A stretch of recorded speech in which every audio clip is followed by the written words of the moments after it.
우리 함께 찬양하겠습니다. 찬송가 432장입니다. 432장 큰 물결이 설레는 어둠 바다. 432장 함께 찬양하겠습니다. 큰 물결이 설레는 어둠 바다, 저 등대의 불빛도 희미한데 이 풍랑에 배저 항해하는 이 작은 배 사공은 주님이라. 나 두려움없네, 두려움없도다. 주 예수님 늦게 여계시도다. 이 흉흉한 바다를 다 지나면 저 소망의 나라에 이르리라. 큰 풍랑이 배를 위협하며 저 깊은 물이 벌려 달려드나 이 바다에 노저 항해하는 이 작은 배 사공은 주님이라. 나 두려움없네, 두려움없도다. 주 예수님 늦게 여계시도다.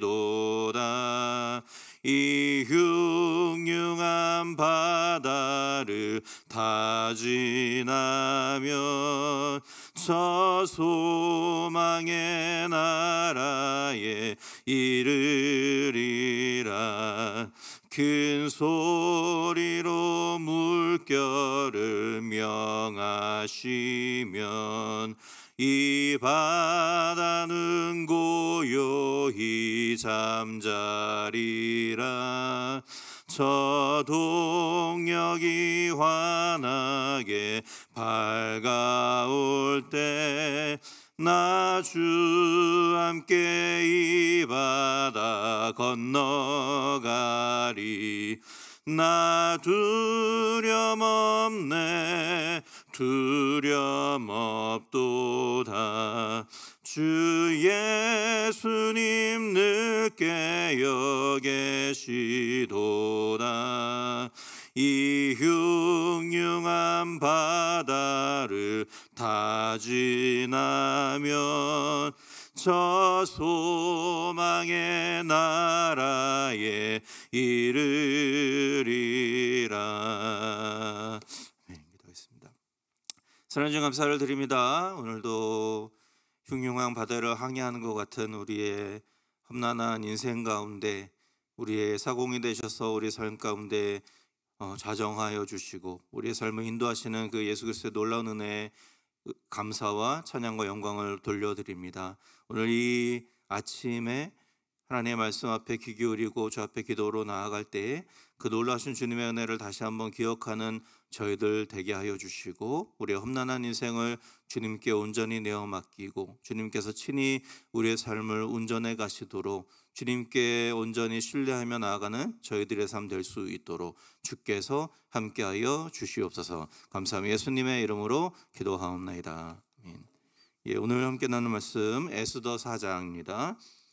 에스더 4장 4절에서 17절까지 말씀 같이 보도록 하겠습니다.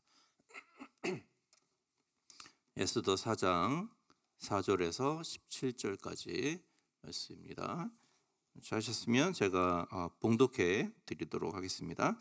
에스더의 시녀와 내시가 나와 전하니 왕후가 매우 근심하여 입을 의복을 모르드게에 보내어 그 굵은 베옷을 벗기고자 하나 모르드게가 받지 아니하는지라. 에스더가 왕의 어명으로 자기에게 가까이 있는 내시 하닥을 불러 명령하여 모르드게에게 가서 이것이 무슨 일이며 무엇 때문인가 알아보라 하매 하닥이 대궐문 앞 성중 광장에 있는 모르드게에 이르니 모르드게가 자기가 당한 모든 일과 하만이 유다인을 멸하려고 왕의 금고에 바치기로 한 은혜 정확한 액수를 하닥에게 말하고 또 유다인을 진멸하라고 수상궁에서 내린 조서 초본을 하닥에게 주어 에스더에게 보여 알게 하고 또 그에게 부탁하여 왕에게 나아가서 그 앞에서 자기 민족을 위하여 간절히 구하라 하니 하닥이 돌아와 모르드게의 말을 에스더에게 알림해 에스더가 하닥에게 이르되 너는 모르드게에게 전하기를 왕의 신하들과 왕의 각 지방 백성이 다 알거니와 남녀를 막론하고 부름을 받지 아니하고 안뜰에 들어가서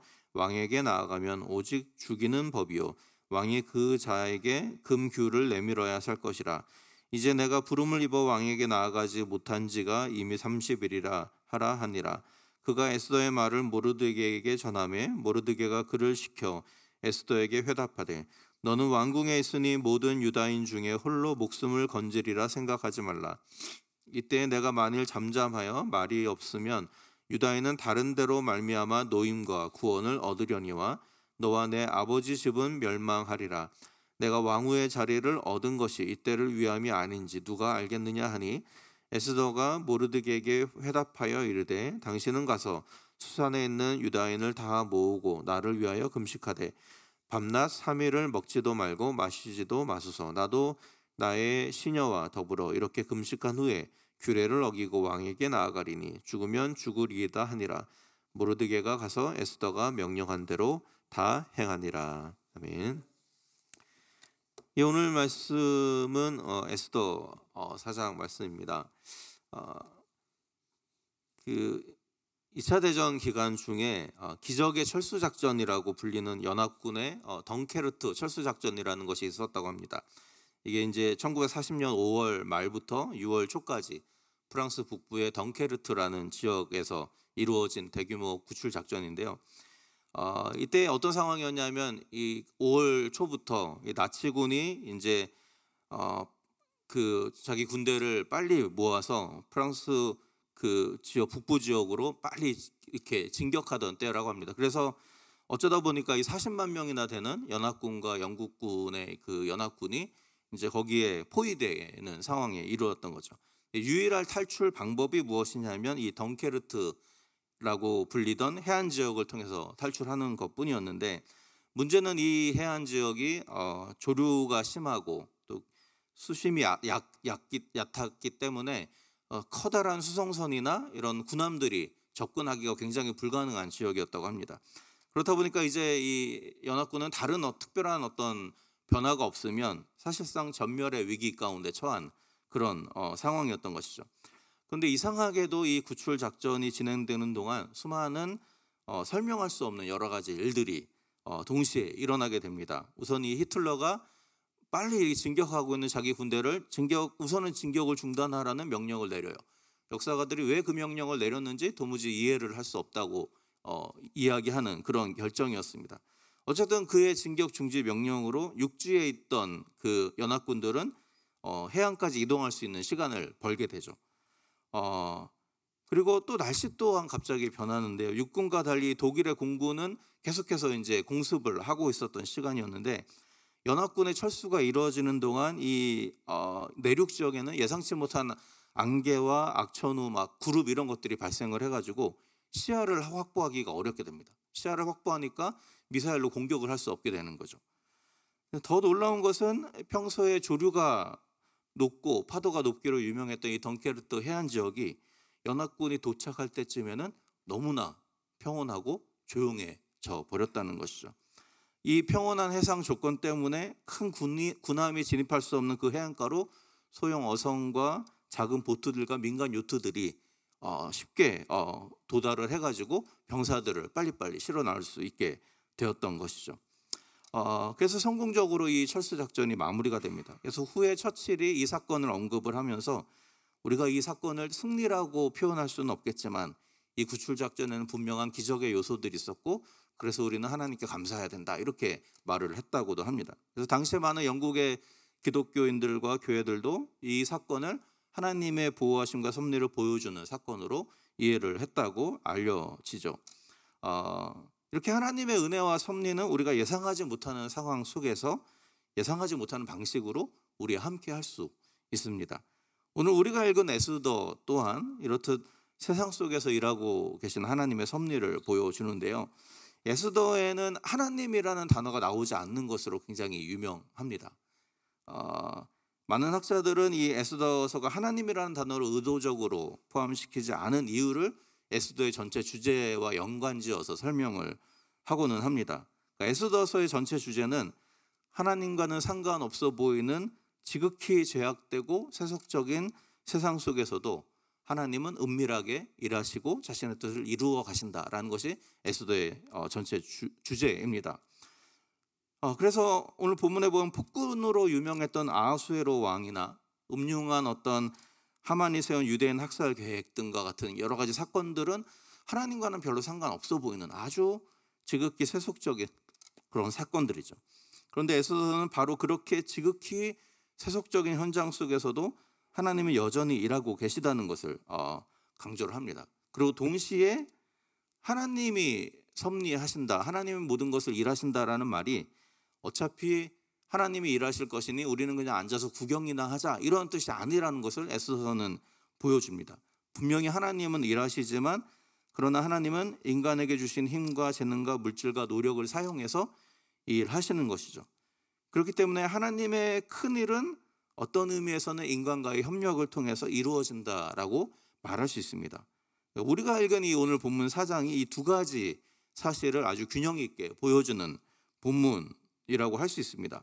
오늘 본문에 보면 먼저 위기의 순간 속에서 일하시는 하나님의 철저하신 예비하심을 여러 가지로 묘사를 합니다. 이제 조금만 있으면 유대인들은 모두 남자와 여자, 노인과 아이를 막론하고 학살을 면하지 못하는 상황에 직면하게 될 것입니다.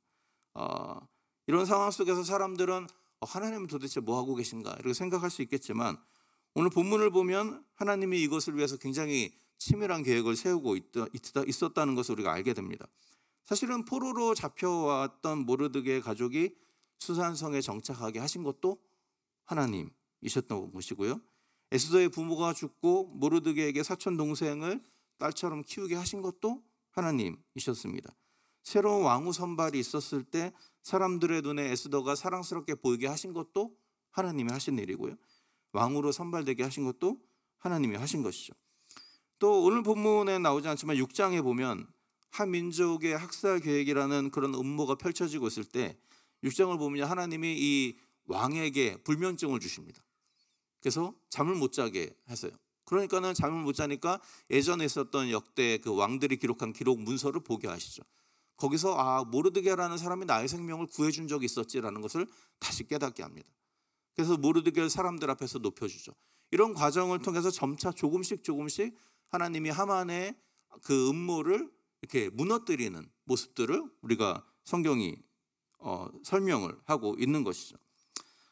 이렇게 이런 우연으로 보이는 여러 가지 과정들을 통해서 하나님은 하만의 음흉한 계획을 무너뜨리고 자신의 계획을 이루어 가시는 모습들을 우리가 보게 됩니다. 그렇기 때문에 에스더서의 진짜 주인공은 사실은 모르드게도 아니고 에스더도 아니죠. 그 이름이 등장하지는 않지만 친히 계획하시고 일하시고 마침내 자신의 계획을 이루시는 전능하신 하나님이 유일한 주인공인 것이죠. 주인공 없는 연극이 이루어져 있을 수 없듯이 하나님 없이는 어떤 구원의 역사도 일어날 수 없기 때문에 그렇습니다.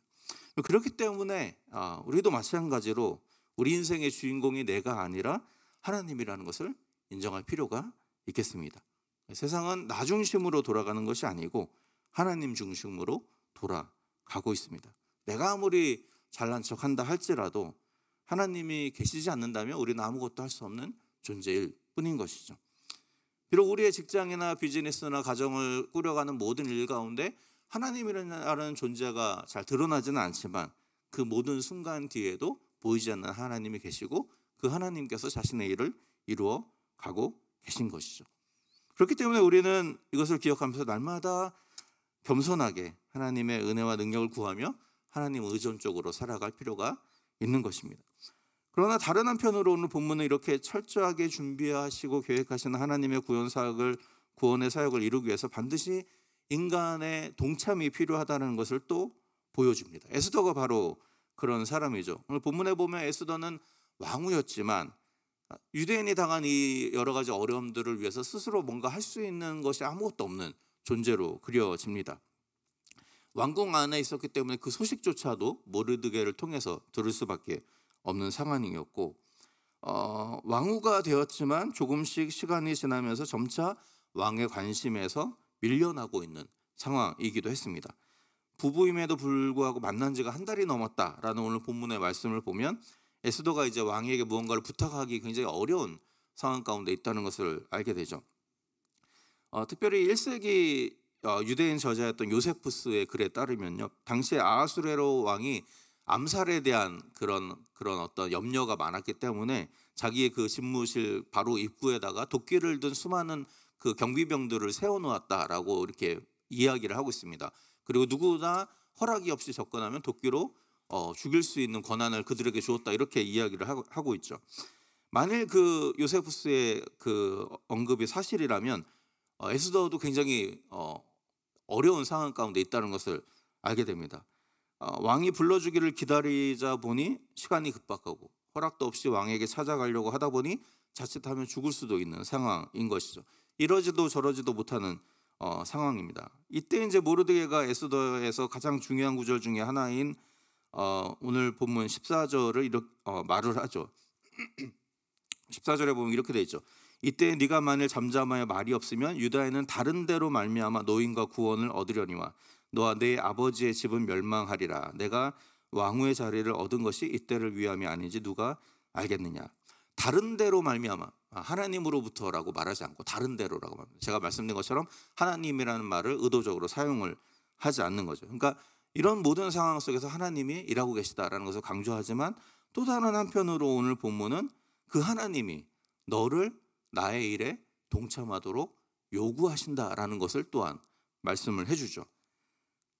오늘 본문에 보면 네가 왕후의 자리를 얻은 것이 이때를 위함이 아닌지 누가 알겠느냐. 무슨 말입니까? 네가 순종하지 않아도 하나님은 반드시 구원의 역사를 이루어내신다라는 거죠. 다른 데로 말미암아 구원을 얻을 수 있을 것이다. 그러나 하나님 너에게 하나님의 일에 동참할 기회를 주고 계시다라는 말이죠. 그러니까 그 기회를 허비하지 말라라는 뜻으로 우리가 해석할 수 있는 것이죠. 하나님은 우리에게 기회를 주기를 원하시는 분이십니다. 하나님 혼자서 충분히 할 수 있죠. 그냥 하만을 쳐서 없애버릴 수도 있고요. 하늘에서 막 우박을 내리게 하셔서 유대인을 치려했던 계획을 막 무산시킬 수도 있고, 여러 가지 하나님 혼자 하실 수 있는 일들이 많습니다. 그럼에도 불구하고 하나님은 에스더를 통해서 이 일을 하려고 하시는 것이죠. 왜 그렇습니까? 하나님 무능해서가 그런 것이 아니고 에스더가 없으면 이 일을 하지 못해서가 아닙니다. 다만 에스더로 하여금 하나님이 행하시는 놀라운 기적을 생생하게 체험할 수 있는 기회를 허락해 주시는 거죠. 하나님이 일하시지만 하나님의 일하시는 현장에 우리를 초청해서 하나님의 살아계심을 경험할 수 있도록 배려하시는 것이죠. 이 사실을 깨달은 에스더가 너무도 유명한 결단의 고백을 하죠. 16절에 죽으면 죽으리이다. 그러니까 자신을 위해 3일 동안 온 유대인이 금식하며 기도해달라고 부탁하고 나서 에스더는 왕에게 나아가기로 결단합니다. 중요한 것은 이제 그의 마음가짐인데, 오늘 본문에 보면 금식 기도를 해주세요. 그러면 하나님이 나를 살려줄 것입니다. 이렇게 말하지 않죠. 금식 기도를 해주십시오. 그러면 내가 죽게 된다 할지라도 순종해서 왕 앞에 나가겠습니다 라고 말을 하고 있는 것이죠. 그러니까 에스더는 그냥 모른 척하고 편하게 살 수도 있죠. 어차피 자기가 유대인이라는 것을 아무도 아직은 모르기 때문에 그냥 입만 닫고 있으면 자기는 혼자 살 수도 있었을 것입니다.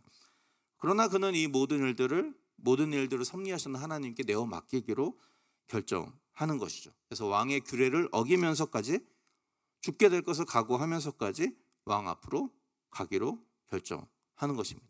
그러니까 하나님을 신뢰하면서 하나님께 자신의 삶을 내어 던지는 모습을 우리가 보게 되는 것이죠.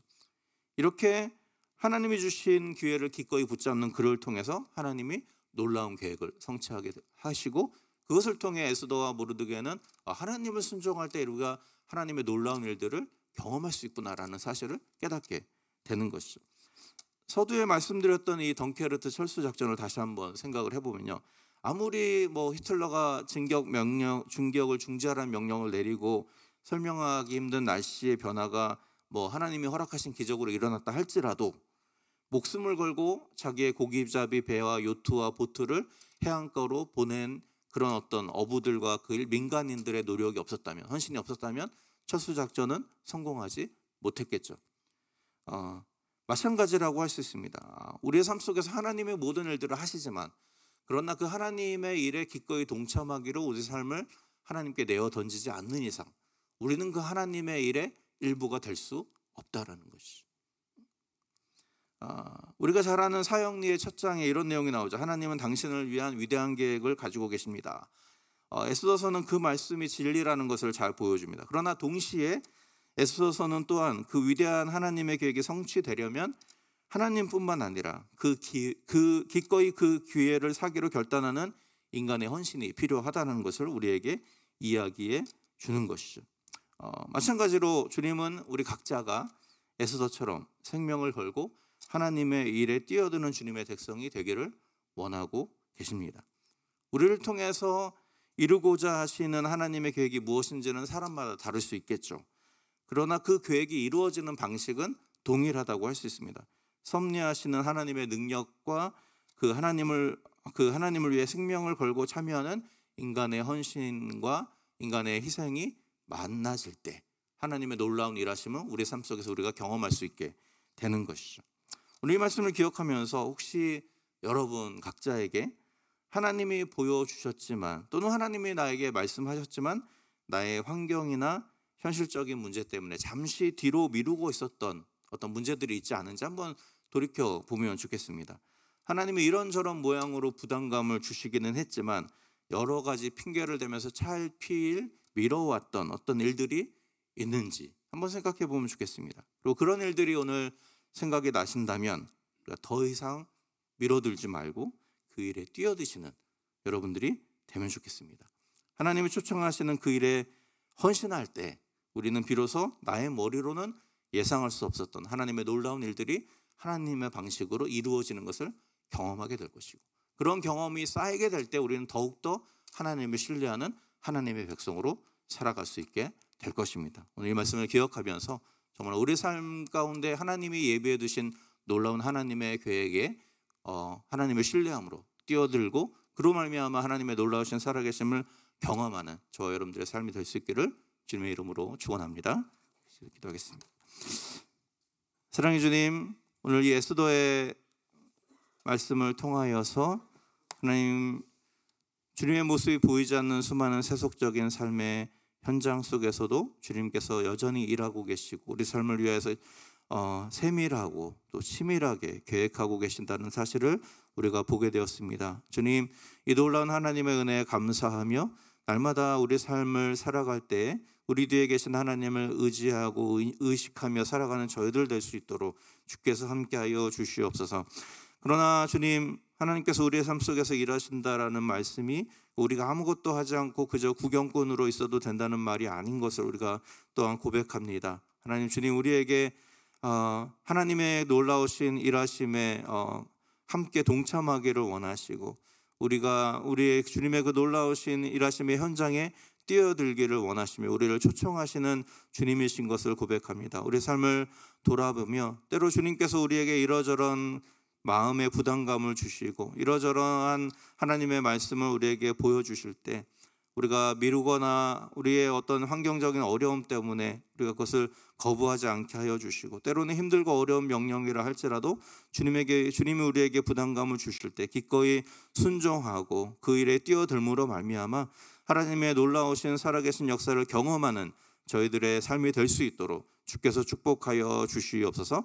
마찬가지로 우리 교회를 위해서 기도합니다. 우리 교회에게 주신 수많은 사명들과 또 수많은 하나님의 부르심이 있을 터인데 우리가 여러 가지 현실적인 환경들과 여러 가지 우리의 연약함으로 인하여서 우리가 거기에 순종하고 있지 못하는 것들이 있지는 않은지 돌아보게 하여 주시고 하나님 귀한 가나안 교회가 하나님 우리에게 부담감을 주실 때 기꺼이 그 일에 순종함으로 말미암아 하나님 주신 본질적인 사역을 위해 헌신하고 희생하는 아름다운 공동체로 세워져 나갈 수 있도록 주께서 축복하여 주시옵소서. 감사하며 예수님의 이름으로 기도하옵나이다. 아멘.